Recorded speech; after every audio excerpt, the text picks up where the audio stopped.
of Ash and Flo.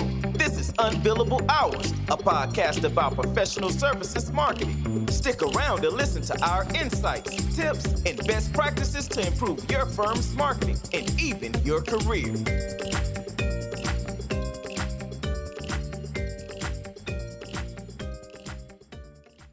So, for everyone who's really keen on our podcast, we know there's like dozens of you, like the dozens and dozens of fans. Yeah. Bear in mind, this episode is very nerdy and very geeky and quite detail oriented. So you might want to take a few breaks sometimes if you're getting bored, which we don't think you would. But at the same time, bear in mind, we have a really special topic today, right, Flo? Yeah.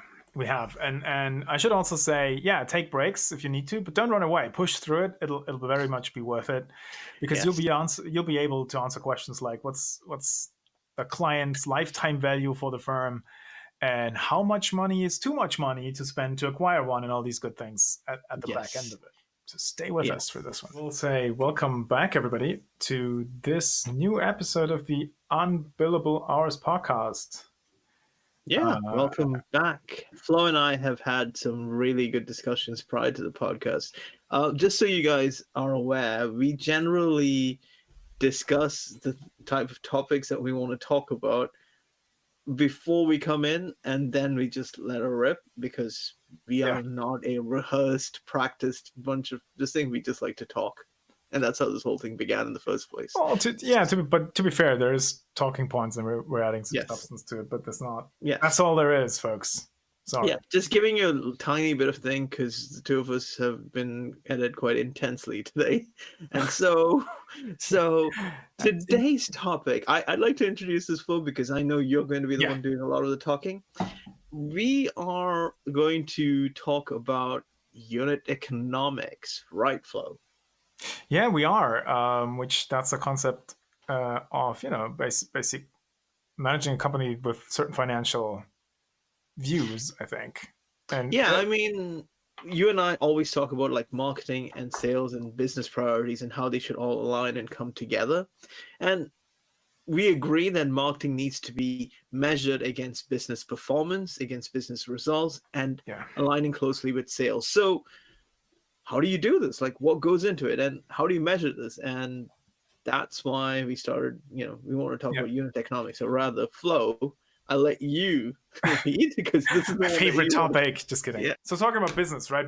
Business unit economics. I think maybe we should touch upon what it is, right? And I know you tried to go back in history and figure out who came up with it and when it came about. We didn't quite land on it. Probably Taylorism times. I don't know. Essentially, I think the idea is that unit economics is just a way of looking at the relationship between revenue and cost through the lens of a specific unit. So it could be one widget, right, from your manufacturing line, or it could be per factory or whatever. I think in our consulting world, it makes a lot of sense to look at revenue cost per client, and or per engagement or project, or whatever the phrase is, right? So I think that's the definition out of the way. And I'm just flipping the order of talking points we had. Actually, I realized.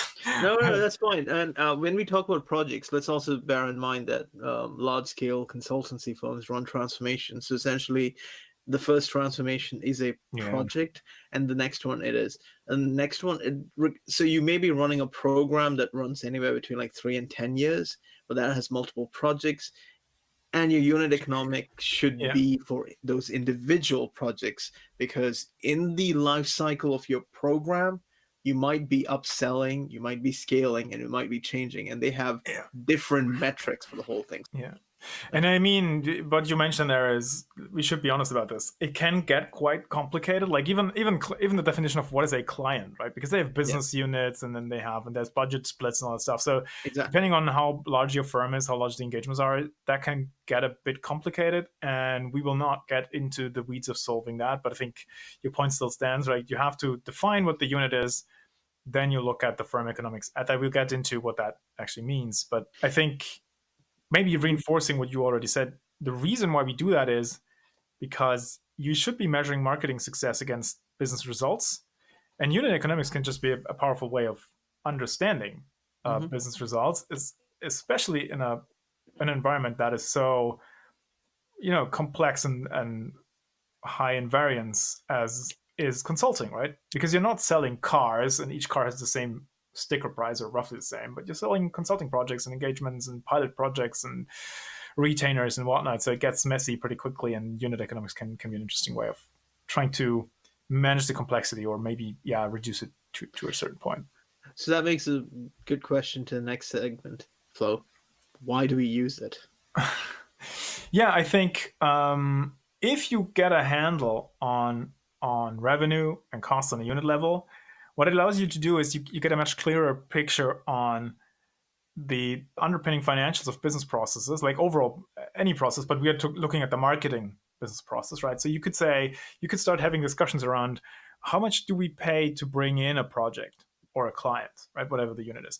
How much profit do those generate in the first year for us? And what then is an okay amount of money to spend to bring a new client in versus when is it too much? And all these, these kinds of discussions is what you can have, what you can unlock once you understand the unit economics. And that is, I think, the second reason to do it. You then suddenly have these finance, and I call them financialized discussions with the business. You no longer just discuss awareness and likes and impressions, which they often get berated as vanity metrics, and I might have berated them as vanity metrics in the past as well, but they do have their place in tactical marketing and optimizations, right? They are not unimportant, but they won't help you with your standing with the business.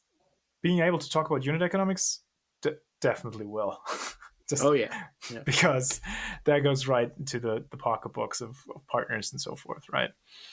And then I think the third one is probably obvious, or it's closely connected to the other ones. If you have a handle on costs, you can talk about return on investment for certain things, and that means you can just have much smarter decisions made on all things marketing. And I'm saying can because, and we will hopefully reiterate this throughout, how helpful any of this stuff is highly depends on the definitions you use, right? What is a client? You touched upon that. What is a project? And also on the time frames you pick, right? Return of investment, like it doesn't make sense to have unit economics like how much dollars in revenue did we generate with this Flo, blog post, right? That never works. But yeah. So Flo, I do want to interrupt you to say that we are talking about unit economics from a marketing perspective here. Yes. Because unit economics can be beyond that. While you said, it doesn't have to be, that is still unit economics for a firm, but not in the marketing function. So bear in mind, we are very specific here. Okay, sorry, go ahead. So, that's a good point. So I guess what I'm trying to say is, why use it? Well, because it will help you do whatever it is you do better and talk about it in financial terms. But beware, right? These, again, are concepts and models. So even though you now get to use the odd dollar sign here and there, it's not accounting level bookkeeping, right? But it does increase transparency and visibility quite a lot. So we really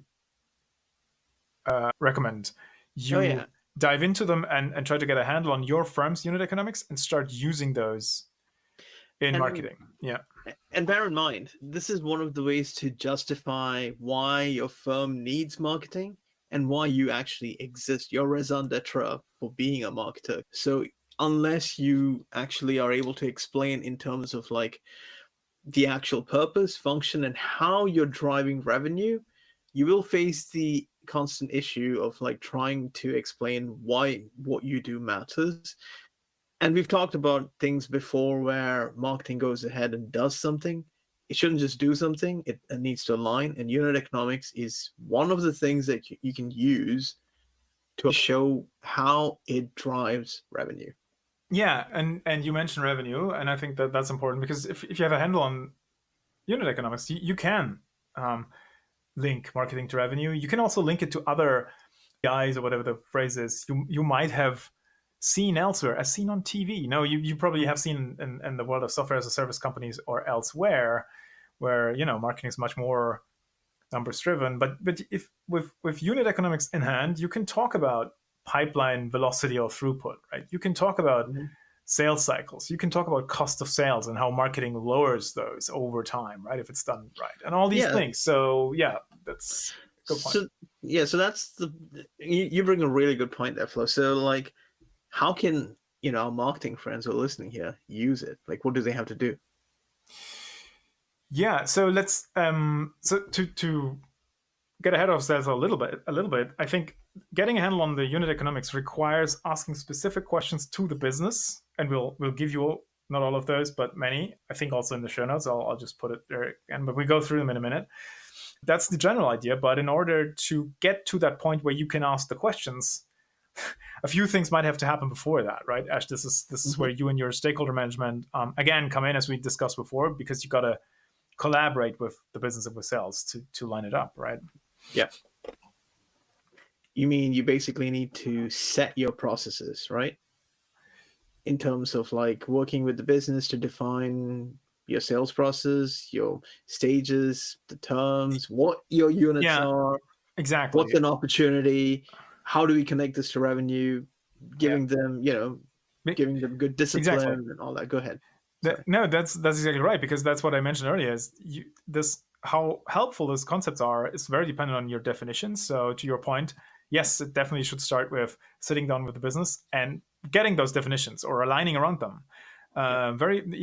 What is a lead? When is it qualified? What do we mean? What do we mean around here when we say, "Oh, something just became an opportunity"? Like it's, and we will link back to the episode with Mark Wainwright, right, who talked about this very definition of a sales process. Like that absolutely has to happen. But so that's one thing, getting the definitions right. But you made a comment before we recorded about the processes that have to do with data input, maintenance of data quality, all these types of things. Right? Yes. So absolutely, you need to have good data hygiene habits here. You need to instill that within your sales teams, because whenever they hit a touch point, be it an event, be it like an email, a form, whatever, you need to make sure that they have the right details so that you can put them in the right, you can make sure that these leads can be qualified one way or the other. You need to make sure that each touch point is being captured, where you've driven conversion, where you've driven conversation, and what has happened from it. And of course, these kinds of things are really important to make sure that your efforts can be connected on both ends. Otherwise, you get to a point where you don't know who's responsible for what in terms of success. And let's be fair, what you really need in a good organization is collaboration. And that's essentially how this goes. And I think you also talked about that, and you also mentioned that already in the episode with Mark, right? How difficult it can be to get the business to put into these systems. But you need them to, because, and I think this is where we get a little bit into the questions, right? Because what you want to do is then go back to the business and the sales teams and ask them things which will, in the next step, help you calculate some of those fancy KPIs which you might have, or indicators which you might have heard about, like client lifetime value or cost of acquisitions, these type of things, right? But so I don't know. Should we just go through the questions and rattle them off? I feel like we. I think you should go through the questions. So yeah, Flo, go ahead. Yeah. So what I think makes sense to ask, like, this is not super important for unit economics, but I challenge myself to always ask, how many clients do we actually have right now? Mm-hmm. Because you can laugh about this if you're a better position than me, but I used to do marketing for a practice a long time. And if you had asked me, how many clients is this practice servicing right now, I would not have had an idea.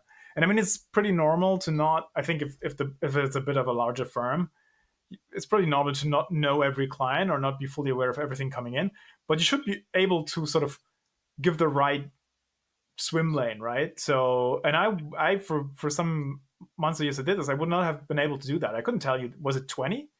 Was it 50? Don't know. So maybe that's a good place to start. So how many clients do we currently have, just so you know, right? Mm-hmm. And then maybe also ask, how much revenue does that give us in the practice? So you already have a sort of an idea of the unit economics, like how much, what might be the revenue per client on average, or a median value. Anyways, so then I ask, and that's actually the next question I would recommend. What's our median yearly revenue per client, roughly, right? Again, we're doing sort of back of the napkin stuff here. This is not accounting. No one goes to jail if it's wrong. We need a rough idea of stuff going on. Why do I say median? I'm not a statistician, but it's, the median is like where you find the point where half the clients make less revenue, the other half brings more. This is important to do, I think, because if you go with mean averages, there's you create maybe quite a big error in your data, because depending on how your consulting firm works, usually there's huge variance, right? There's the $20,000 odd workshop pilot project over here, and then there's the 1.7 million transformation project over there. So just going with averages maybe distorts the picture. So I'm using median here. If someone listening has good reasons for why that's a shitty idea, hit us up and tell me how you'd measure it. But that's how I do it. So median revenue, per client. Ask the same question. This is important for gross profit per client, right? We'll get into that a little bit later, why that's important. And then how many clients did you win every year in the past 3 years? Or how many new clients did we get last year? Whatever it is, right? That's gets into now marketing territory, because we want to know, how many of them come in on a regular basis. I say 3 years, so you have a bit of a longer time span. You can also ask last half year, whatever. Yeah, let's let the teams quantify the years, because it could be 1 to 10. Let's be fair. Let's talk about it. Like, what it's likely to be is your project duration. True. Yeah, that's a very good point. Yeah, depending on how the business works, which again, that's also an interesting part of unit economics, is understanding that. Like, is the majority of our business selling small scale projects, which means we have lots of pressure on marketing to bring on new projects. Or are we selling retainer-like engagements? And if we get 1 or 2 new clients every 3 years, you will be fine, right? These are good conversations to have. Which, speaking of that, right, that's the next question. How long do clients typically stay? Again, median, right, in years. Again, yeah. And you'll see sense behind that question in a bit, because this is where we can get the inputs we need to calculate the client lifetime value. And then you could also ask how, as a percentage of all clients, how many clients expand their initial engagement? That could be a good question. And if you really want to dive deep, you also say what's the median values? What's the median value in maybe gross profit is probably the best metric of these expansions. Again, important to calculate client lifetime value. We'll get back to this. Yeah. And then the last question, and this is the tricky discussion where you'll have to help the business through it. They will probably not have this number ready. But how much did you spend, still talking about the clients from the past 3 years which came in, to win those? Or if it's projects, it would be projects. Right? So let's think about it as pre-chargeable value. That's essentially what it is. Pre-chargeable value. So it's your marketing program, it's your sales program, and your initial cost to opportunity, which is usually a chargeable thing on someone's budget. Yeah. So it's important.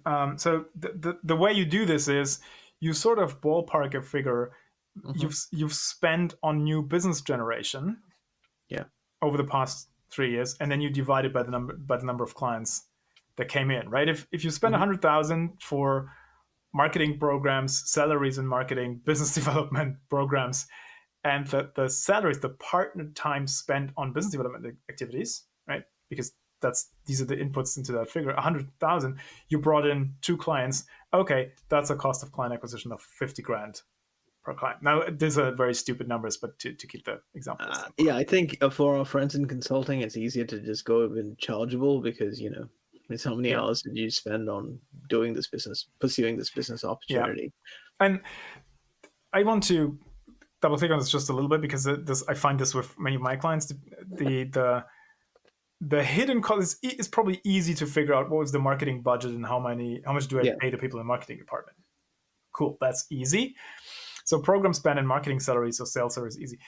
The difficult part to nail down, and this is why I say you probably have to ballpark this, is once you start asking senior managers, partners, and so forth, how much of your time did you actually invest in business development? It gets murky very quickly, and I get your point with the charge codes, Ash, but not every firm has this with the necessary discipline. And let's be honest, there's lots of buffoonery going on with those. Oh, yeah. Right? Time gets charged where and whatnot. So this will never be a super precise measure. That's again where I'm reinforcing Ballpark. you're ballparking this, right? Mm-hmm. But once you have these inputs, and there might be a couple more worth clicking down into, you can now start doing some serious damage in terms of calculating, so sort of putting into relationships things like revenue, cost, time to cash, and so forth. Oh, sorry, I forgot one question, which is how long does it typically take to bring in a client? Meaning, from they became a contact first, or some firms measure it from the beginning of when something becomes an opportunity. Again, that's why defining it clearly is important. To actually them buying a deal, what's the through time here? This is also often very important. That's sort of. I feel like it's very detailed, and we're sort of blasting people with stuff. Oh yeah, I'll definitely put that in the show notes. I thought it was a high level thing when we wrote it up, but now going through it, it's a lot of stuff. No, it's a lot of stuff because some of these things are being like we're speaking from experience of having done some of this basically. So as we mentioned earlier, we may have notes, but we still talk because these things need to be discussions. Yeah. And I think, although this is now a lot of detailed information, it's also, if you read it in the show notes, it's just a bunch of bullet points, and you can get that data because it should be in the systems, so it's not that complicated. And like I said, you can do these calculations on a high level, like, median values on the business or practice level for the past 3 years, right? So it's actually, you can do this with highly aggregated numbers and still get to a point that's better than where you are today if you don't have any of those unit economics KPIs in place. So now that you have some of these, don't lose hope. Now, once you have these things, right, in order to iterate, in order to make these whole things, let's use how we can do it. I know you've written this down, Flo, in talking about like pipeline velocity, and that's a key thing, because looking at how long it starts from the marketing program till deal till transformation, this is how you can start to like define the first cycle, first iteration, and then we can continue with that. So pipeline velocity, I'll get into. I'll start with the customer lifetime value first, which is essentially this idea of what is a client, or you could also probably do this for projects. What is a project's worth to our company on average, or in the median, or whatever metrics you want to use. And shout out here, and we'll put the link into the show notes, to a company I don't know anything about, which is called First Page Sage. They have written an article, which we'll link to, called The Average Customer Lifetime Value for a Services Company. It's an interesting breakdown, which you might like to dive into, because they have specific values there. And they explain how to calculate it. And I think what they've put here is very valid. Again, point being, there's a variety of ways to calculate customer lifetime value exist. I'm going to just mention and walk you through theirs. And I want to explicitly state that if you Google CLV and you find calculations which have been made for software as a service companies, those kind of work for your professional services business, but then not really. So we calculate it a bit differently. Yeah. That said, the overall idea, sort of the lifetime value of your client, would be typically the average revenue per client, right, for in a year, multiplied with the average client lifespan. So how long does the typical client stay in your company, right? That's why we asked all these questions to the business. Again, multiplied by the gross profit margin, and that gives you, theoretically speaking, the first sort of approximation of the client lifetime value. Now, and this is where I recommend you read the article I just mentioned, and we'll link to it. There are a few factors you can also bring into this very simple formula, which is you can also put in a factor to calculate for the likelihood and value of a service expansion, right? Yeah, client comes in, expansion, stays a little, and then you expand the value of the engagement. And that is, you should definitely do that, because that's just, most of consulting works that way. Upselling. And you can even calculate the likelihood of a new customer referral or client referral. and even the likelihood of a reference or case study. So because you can put, it's a little bit, again, it's not super precise accounting, but you can give ballpark dollar figures to each of these. And again, I will point people to the article, but to give you just one example, if we say a firm's revenue per client in the first year is 120 grand, right? And the typical customer stays with the firm for 3.4 years or 41 months, right? That means you can do this in your head. The lifetime value, simple metric, is 408,000 if the client doesn't expand their campaign, right? This is the simplest calculation, which doesn't factor in the gross profit margin. And now, just because I feel like it's too much stuff already, but if you then include a variable for the service expansion and you say, okay, park that, what we just calculated, but let's look back to our questions, and the business has told us 43% of the time a client will expand the initial engagement, right? And the value of those expansions, again, the median value of those is $48,000 per year, right? Beginning in the second year. So over a 3.4 year lifetime, the expansion then totals $201,600. And I'll stop the math here, but you see how that changes the customer lifetime value equation. You don't have to do the math in your head. I have it here. The 408,000 suddenly become 494,000. It's much closer to $500,000 client lifetime value. And stop the calculations here, but you see what you can now do with this number, because to go back to my example from earlier, if someone asks you, is it actually okay to spend 50 grand to bring in a client, right? Now you know that the overall lifetime value of that client is 500 grand, and it might be totally fine. Again, that depends on your business model and the profit expectations and so forth, but you can have these kinds of conversations with the business. I'll pause here, Ash, but because that was a lot of CLV, but I hope people can see what the value of getting their heads around these types of numbers is. This is definitely something for the more detail-oriented, and it's definitely going to help you guys as you look into it. Yes. Yes. So... And you don't have to understand, to your point, you're very right, Ash. You probably don't even have to do the calculations yourself, but ask the business the question. So you have the input variables, and then find someone who can crunch the numbers for you, and then take those back to the business to discuss the validity. But you can have you have a conversation here about the fundamentals of a marketing model that's directly linked to the cash the firm has in its accounts, right? It's a completely different discussion than discussing Facebook likes. I'm sorry. So, again, not to diss that too much, but it's suddenly you're very what they call strategic, where what they mean when they say strategic is you're very close to the dollars. And I think that's a good thing too. It's a good place to be for marketers, and a place we need to be more often. Okay. Before everybody sort of stops listening to this, just touch on pipeline velocity very, very quickly. And we will link another article for this one by Databox. Essentially, what pipeline velocity is it refers to the speed with which a lead you bring in moves through the entire sales pipeline and becomes a contract and eventually revenue. And this is a very, very interesting indicator, because it allows you to predict cash flow for the firm, right? Money in the bank from leads. If you know your pipeline velocity on average, you can say, okay, I brought in 100 leads this month, right? I've just made that number up, probably quite a huge number. But you could have a conversation with the CFO what that means for the cash in the bank next quarter, right? So it's a very, very powerful metric to have.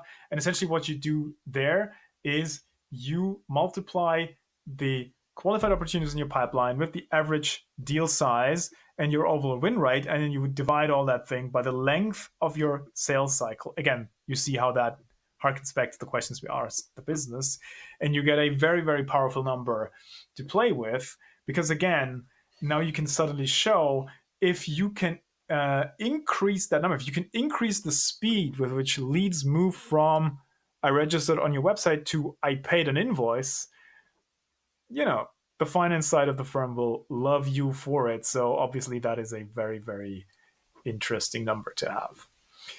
I feel like we've exhausted everybody. No, it's been really, it's been really educative and informative for a lot of people, for sure. I think with that, though, Flo, I think let's wrap it. I'm it's gonna a wrap, go. but- All right, I'm gonna stop the recording right here. Yeah. Have a nice Friday, he says, and then continues to record. Have a nice Friday.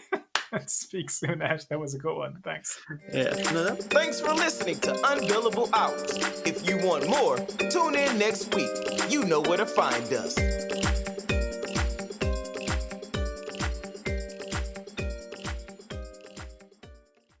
Yeah. A very geeky episode indeed. Do we need to apologize for it? I don't think we need to apologize for it. No, we don't. No, that was good. I think we had to. Yeah. We had to go there. We had to go. Numbers. They are important.